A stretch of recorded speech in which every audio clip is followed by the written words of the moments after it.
Welcome to PUBG Notes. I'm Godspeed. ESL Masters America's Phase 2 is over, and boy was that a fun one. LATAM showed up big this go round, and after barely making it to the Grand Final, the boys from Oath were finally able to put together a first place win and get those sweet PGC points. Here are my notes. In PCS4, the Sonics were unstoppable, and the reign of terror continued right through the ESL group stage where they took first place. And apparently, they inherited the dreaded group stage curse, because despite them getting the most kills in Week 1 and 2, with 71 and 70 respectively, they secured no chicken dinners in Week 1 and only 1 chicken dinner in Week 2. As a result, they came in 8th place Week 1 and 5th place Week 2.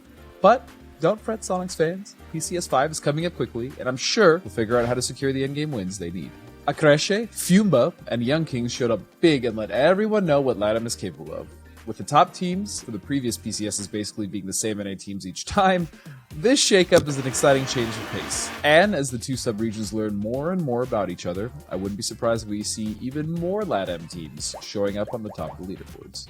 Going into the last match of Week 1, Acresce, Fumba, Gas Cans, and Oath all had 2 chicken dinners. And Acresce is sitting in first place because of their 60 kills. By the time we were down to the final 4 teams, Acresce and Oath were both there, both with 4 members still up. 303 ended up playing spoiler for Acresce with a knock on VHC. Acresce quickly responded by swiftly eliminating 303, but the damage had already been done. Oath saw their opportunity and pounced, stealing the first place spot away from Acresce and putting themselves at the top of the overall leaderboard. For Week 2, the leaderboard reset, and the Young Kings showed up and took the lead. Going into the final day of Week 2, Young Kings was in first, followed closely by Gascans and Oath. And on the final day, despite a valiant effort by Fumba and TSM FTX, Young Kings managed to hold on to that first place spot for the second week and the 6.5k that comes along with it. For ESL Masters America's Phase 2, the overall winner is the team with the most prize money.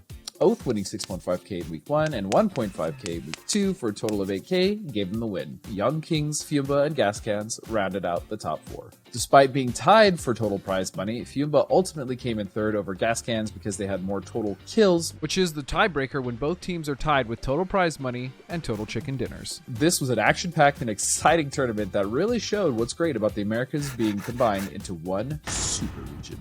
With the 2 ESL Masters Americas tournaments and PCS4 behind us, time to rack up those PGC points is running out. So make sure to tune into PCS5 to see who makes it to PGC to compete on the worldwide stage for all the glory and prize money these teams have been working towards all year. It's gonna be nuts. I'm Godspeed, and these have been my notes.